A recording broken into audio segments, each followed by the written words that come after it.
நமச்சிவாயம். ஆதித்யாய சோமாஜா மங்களாஜ புதாஜ குரு சுக்ர சனீபியஸ்ச ராகவே கேதவே நமோ நமஹ.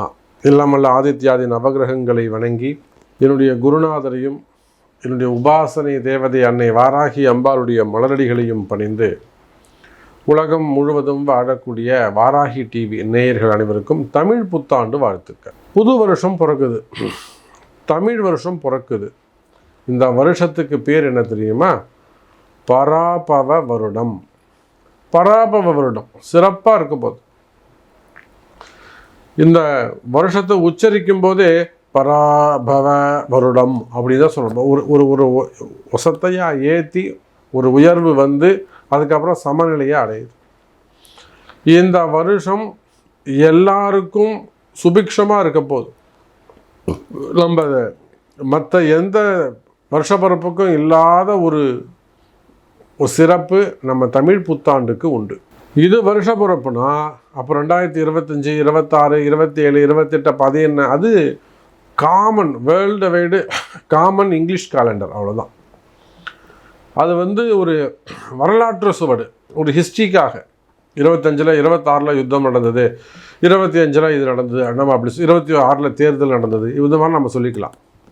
ஆனால் அந்த இங்கிலீஷ் காலண்டரை பயன்படுத்தி ஆகஸ்ட் 8ஆம் தேதி இந்த இடத்துல மழை இருக்கும், ஆகஸ்ட் 9ஆம் தேதி இங்கே தீ விபத்து ஏற்படும், இந்த மலைகள்லேருந்து சரிஞ்சு கீழே விழும், அல்லது கனிம வளங்கள் வேஸ்டேஜ் ஏற்படும், அல்லது உயிரினங்கள் உயிர் சேதங்கள் ஏற்படும், கூட்ட நெரிசல்கள் இத்தனை பேர் சாவாங்கன்னு அதில் நம்ம முன்கூட்டியே சொல்ல முடியாது.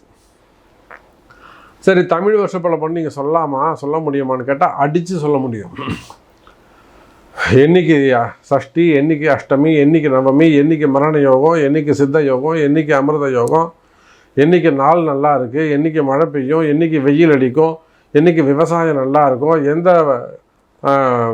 வளர்ச்சி எப்படி இருக்கும், வருமானம் எப்படி இருக்கும், கனிம பொருட்கள், உலோகங்கள், தங்கம், வெள்ளியோட விலை எப்படி இருக்கும், மார்க்கெட் எப்படி இருக்கும், எல்லாம் சொல்ல முடியும். அதுதான் தமிழ் புத்தாண்டு சிறப்பு. அப்போது உலகம் முழுவதும் வாழக்கூடிய அன்பு பக்தர்களே, இப்போ தமிழ் புத்தாண்டு எவ்வளோ முக்கியமானது அப்படிங்கிறத நீங்கள் தெரிஞ்சுக்கணும். இந்த தமிழ் புத்தாண்டை ஒவ்வொரு வீட்டிலும் நீங்கள் எங்கே இருந்தாலும் சரிதான், பசங்களை கூப்பிட்டு நிற்க வச்சு தமிழ் புத்தாண்டு முடிஞ்சால் ஒரு பஞ்சாங்கம் வாங்கி வச்சுக்கோங்க. வாங்கி உங்களுக்கு பார்க்க தெரியுதோ இல்லையோ வீட்டில் இருக்க வேண்டிய ஒரு பொருள் பஞ்சாங்கம். புரியுதா? ஒரு பாம்பு பஞ்சாங்கம் வாங்கி வச்சுக்கோங்க, இல்லை ஒரு கோவில் பஞ்சாங்கம், ஒரு ஆற்காடு சீதாராமையர் பஞ்சாங்கம், ஏதோ ஒன்று வாங்கி வச்சுக்கோங்க. பஞ்சாங்கத்தை வச்சு பூஜை பண்ணுங்க, சிறப்பு. அப்போ பிறக்கின்ற இந்த பராபவ வருடம் உங்கள் 12 ராசிக்கும் இந்த வருஷம் பூரா எப்படி இருக்க போகுது, நியூ இயர் எப்படி இருக்க போகுது, புத்தாண்டு எப்படி இருக்க போகுது, யுத்தம் முடிவுக்கு வந்துடுமா, இஸ்ரேல் அமெரிக்கா போர் முடிவுக்கு வந்துடுமா, முடிவுக்கு வந்த பிறகு அந்த நாடுகளுடைய ரியாக்ஷன்ஸ் எப்படி இருக்கும், அந்த நாடுகளுடைய வளர்ச்சி எப்படி, க்ரோத் எப்படி இருக்கும், சரி எல்லாம் நம்ம பார்க்க போகிறோம். ப்ரீஃபாக பார்க்கலாம் வாருங்கள். துலாம் ராசி அன்பர்களே, துலாம் ராசி தொட்டது எல்லாம் துலங்கும், புதிய வாழ்க்கை ஆரம்பம். இன்னும் உங்களுக்கு என்னெல்லாம் டைட்டில் கொடுக்கலாம் சொல்லுங்கள். துலாம் ராசி அன்பர்களே, அந்த அளவுக்கு உங்களுக்கு நேரம் நல்லா இருக்குது. ராசிக்கு 6ஆம் இடத்தில் மறைந்திருக்கக்கூடிய சனி பகவான், அதே போல் 4ஆம் இடத்துக்கு வரப்போகிற ராகு, 4-10 அமைய போகின்ற ராகு கேது, எல்லாவற்றுக்கும் மேலாக 10ஆம் இடத்துக்கு வரப்போகின்ற குரு பகவான், கேதுவும் குருவும் ஒன்றிணைந்து இந்த வருஷத்தில் உங்களுக்கு ஒரு மிகப்பெரிய ஒரு கோடீஸ்வர யோகத்தை ஏற்படுத்துகிறார்கள், நல்ல வருமானத்தை ஏற்படுத்துகிறார்கள். துலாம் ராசி என்பர்களே, ஒரு உயர்ந்த தொழில் செய்கிறீங்க, ஒரு பெரிய குடும்பத்தை சேர்ந்தவங்களாக இருக்கீங்க, முதல் நிலையில் இருக்கக்கூடிய ஒரு குடும்பத்தை சேர்ந்தவங்களாக இருக்கிறீங்க, ஒரு அரசியல் குடும்பமாக இருக்கலாம், சினிமா துறையாக இருக்கலாம், மல்டி பிஸ்னஸ் பண்ணக்கூடியவங்களாக இருக்கலாம், பிஸ்னஸ் ஃபேமிலியாக இருக்கலாம். நிச்சயமாக ஒரு மிகப்பெரிய முன்னேற்றம். எப்போ? ஜூன் மாதத்திலிருந்து குரு பெயர்ச்சிக்கு பிறகு அற்புதமான மாற்றங்கள், தொழில் மாற்றங்கள், தொழில் முன்னேற்றங்கள், பிஸ்னஸ் சேஞ்சஸ், பிஸ்னஸ் டெவலப்மெண்ட், இதெல்லாம் துலாம் ராசிக்கு காத்திருக்கிறது. அற்புதமான கால நேரம், நல்ல வளர்ச்சி, வருமானம், வருமானம் கைகூட போகுது. மெயினாக அந்த நேம் கிரியேட் ஆகும், பேர் புகழ் கிடைக்கும். நீங்கள் யாராக இருந்தாலும் சரிதான், வேலைக்கு போகிறவங்களாக இருக்கலாம், நார்மலாக ஒரு 10,000 ரூபா 20,000 சம்பளத்துக்கு ஒரு கம்பெனிக்கு வேலைக்கு போகக்கூடியவங்களாக இருக்கலாம், இல்லை ஒரு ஹையர் லெவலில் ஜாபில் இருக்கலாம், ஒரு 50,000 ரூபா 1 லட்ச ரூபா 2 லட்ச ரூபா சம்பளம் வாங்கக்கூடியவங்களாக இருக்கலாம், ஐடி பீப்புளாக இருக்கலாம், அது அரசு பணியாளர் கவர்மெண்ட் ஜாபாக இருக்கலாம், ப்ரைவேட் ஜாபாக இருக்கலாம், பேங்க் செக்டராக இருக்கலாம், அல்லது டாஸ்மார்க் நிறுவனங்களாக இருக்கலாம், நீர் சம்பந்தப்பட்ட வாட்டர் போர்டாக இருக்கலாம், அல்லது பிடபிள்யூடி அந்த மாதிரி அரசாங்க சார்ந்து ப்ரைவேட் ஜாபாக இருக்கலாம், கவர்மெண்ட் ஜாபாக இருக்கலாம், உள்நாட்டு வேலையாக இருக்கலாம், வெளிநாட்டு வேலையாக இருக்கலாம். வேலை செய்கிற இடத்துல உங்களுக்கு ஒரு நல்ல ரெகக்னைஸ் கிடைக்க போகுது. வேலை செய்கிற இடத்துல உங்கள் திறமையை பாராட்டுகள் கிடைக்கும். அப்போ நீண்ட காலமாக ஒரு நல்ல பொசிஷனுக்கு வரத்துக்கு நீங்கள் காத்திருக்கிறீங்க, ஒரு ப்ரமோஷனுக்கு காத்திருக்கிறீங்க. எனக்கு இந்த ப்ரமோஷன் கிடைக்குமா அப்படின்னு கேட்பீர்களே, ஆனால் கவலை, இந்த வருஷம் எனக்கு ப்ரமோஷன் இருக்குமா சாமி? சரி, நான் இப்போ ஒரு ஆனுவலாக ஒரு 40 lakhs வாங்கிட்டு இருக்கேன், அதுலேருந்து அப்படியே டபுள் ஆகும், ட்ரிபிள் ஆகும், இல்லை ஒரு 1.5% கூடும். ஸோ நான் இது கண்டிப்பாக எனக்கு இந்த ப்ரமோஷன் வேணும், உங்களால் அது வாங்கி தர முடியுமா, வாராகியால் முடியுமா, ஏதாவது செய்ய முடியுமா சாமி, எனக்கு ப்ரமோஷன் கிடைக்குமா? கவலை வேண்டாம் துலாம் ராசி அன்பர்களே.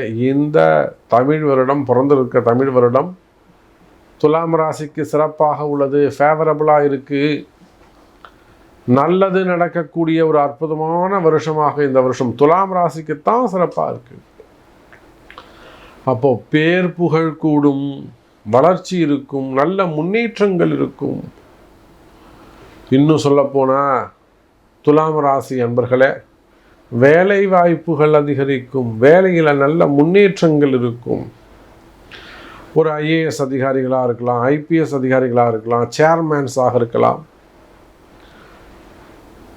அதாவது டிவைனாக இருக்கலாம், ஹெச்ஆர்என்சி போன்ற இடத்துல உயர்ந்த பதவியில் இருக்கக்கூடியவங்களாக இருக்கலாம், அல்லது அரசாங்க பணியில் இருக்கக்கூடியவங்களாக இருக்கலாம், ப்ரைவேட் ஜாபாக இருக்கலாம். ஒரு உயர்ந்த பதவியில் இருக்கிறீங்க, அது இதான் நேம் ஸ்பாயில் ஆகுது, பேர் கெட்டுப்போகுது, அதில் ஏதேனும் ஒரு கஷ்ட நஷ்டங்கள் வருது, எதிரிகள் உங்கள் கூட இருக்கிறவங்க, உங்கள் முன்னாடி இருந்தவங்க ஏதாவது ஒரு பிரச்சனையை ஏற்படுத்தி கொடுத்துட்றாங்க, அந்த மாதிரியான பிரச்சனைகள் எல்லாம் இருக்குமே. ஆனால் ஒரு அவப்பெயர்கள் ஏற்படுது, ஒரு டேமேஜாக பண்ணுறாங்க, நேமை ஸ்பாயில் பண்ணுறாங்க, இதெல்லாம் இருக்குமே. ஆனால் கவலை வேண்டாம் எனதருமை துலாம் ராசி என்பர்களே, பேர் புகழ் கூடும், வாராகி இருக்காங்க, கவலைப்படாதீங்க, காப்பாற்றுவாங்க.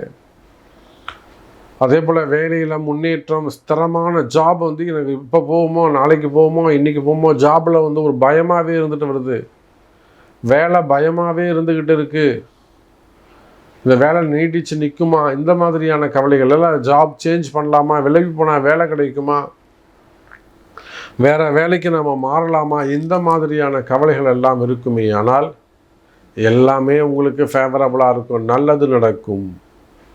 அப்போ நீங்கள் பிஸ்னஸ் பண்ணுறவங்களா இருந்தாலும், ஜாபு பண்ணுறவங்களா இருந்தாலும் வெற்றி நிச்சயம் துலாம் ராசி அன்பர்களே. அப்போ என்ன வேணும் உங்களுக்கு? இதை தாண்டி ஒரு தடை இருக்குது அப்படின்னு சொன்னால், அப்போ அது உங்கள் பிறப்பு ஜாதகத்தில் தான் இந்த தடை இருக்குது. அப்போ நிச்சயமாக அதுக்குரிய பரிகாரங்கள் செய்வீர்களே, ஆனால் வெற்றி நிச்சயம் துலாம் ராசி அன்பர்களே. அதே போல் இந்த பராபவ வருடம், தமிழ் வருஷம்னாக்கா அந்த பராபவ வருடம் 60 ஆண்டுகளில் ஒரு வருஷம். இந்த வருஷ வெண்பா ஒவ்வொரு வருஷத்துக்கும் அர்த்தம் இருக்குது, மீனிங் இருக்குது. அதுக்கு ஒரு சாங் இருக்கும், அந்த சாங்குக்கான மீனிங் பார்த்திங்கன்னா என்ன சொல்லுதுன்னா, ஜென்ரலாக இந்த பிறந்திருக்கக்கூடிய தமிழ் வருடம் உலக நன்மை ஏற்படும். அந்த வாரெலாம் நடந்துகிட்டு இருக்கு பார்த்தீங்களா, ஹமாஸ் போரோ இல்லை இஸ்ரேலோ அமெரிக்காவோ, இது எல்லாமே கண்ட்ரோலில் வந்துடும். எனக்கு தெரிஞ்சு நான் இன்றைக்கே சொல்கிறேன், இந்த ஏப்ரல் எண்டுக்குள்ளே இந்த ஈரான் போர் ஓரளவுக்கு கண்ட்ரோலில் வந்துடும். 80% ஸ்டாப் ஆகிடும், 20% மட்டுமே அந்த வார் நடந்துக்கிட்டு இருக்கும். அப்போ அந்த அளவுக்கு இந்த பராபவ வருடம் தீமைகள் விலகி நன்மைகள் அதிகரிக்கும். உலகம் முழுவதுமே மழை நன்னாக இருக்கும், நல்ல மழை பெய்யும், விவசாயம் சிறப்பாக இருக்கும், தொழில் அமைப்புகள் சிறப்பாக இருக்கும், பிஸ்னஸ் நல்லா இருக்க போது, வருமானம் சிறப்பாக இருக்க போது, ப்ராஃபிட் கிடைக்கும். ஸோ இந்த மாதிரி நிறைய இண்டிகேஷன்ஸ், பாசிட்டிவான இண்டிகேஷன்ஸ் வந்து இந்த புது வருஷத்தில் நமக்கு நிறைய பாசிட்டிவான இண்டிகேஷன்ஸ் இருக்குது, மெசேஜஸ் இருக்குது. அப்போது திருமணங்கள், முதல் திருமணம், இரண்டாவது திருமணம், இரண்டாவது திருமணம்லாம் நீங்கள் வெயிட் பண்ணணும்னு அவசியமே இல்லை. இரண்டாவது திருமணம்லாம் நீங்கள் வெயிட் பண்ணணும்னு அவசியமே இல்லை. நல்ல நல்ல வரன்கள்லாம் உங்களை தேடி வரப்போகுது. இரண்டாவது திருமணங்கள், தடைப்பட்ட திருமணம், மெயினாக காதல் திருமணங்கள், லவ் மேரேஜில் இருக்கக்கூடிய ஸ்ட்ரகிளிங், வரக்கூடிய ஏமாற்றங்கள், ஏமாற்றிட்டு போகிறது, நீண்ட நாட்களாக வெயிட் பண்ணி ஒன்றுமே நடக்காமல் இருக்கிறது, ஏமாத்துருவாங்கன்னு தெரியாமலே இவங்க ரொம்ப நம்பிக்கையாக இருக்கிறது. ஸோ அந்த மாதிரி காதலில் வரக்கூடிய ஏமாற்றங்கள், ஸோ இதெல்லாம் விலகி திருமண யோகங்கள் கிடைக்கும். இங்கே ஆண்களாக இருந்தாலும் பெண்களாக இருந்தாலும் திருமண யோகங்கள் கிடைக்கும். அப்போ இதெல்லாம் சின்ன சின்ன பரிகாரங்கள், அதெல்லாம் அறிஞ்சு உங்கள் ஜாதகத்தை கொண்டு அந்த பரிகாரங்களை எல்லாம் செய்வீர்களே ஆனால் இந்த பராபவ வருடம் மற்றவங்களுக்கெல்லாம் எப்படி நன்மையை செய்யுதோ அதுபோல் உங்களுக்கும் உங்கள் குடும்பத்தாருக்கும் நல்லது செய்யும், நல்லதே நடக்கும். அம்பாளுடைய ஆசீர்வாதம். ஜெய் வராகி, ஜெய் ஜெய் வராகி.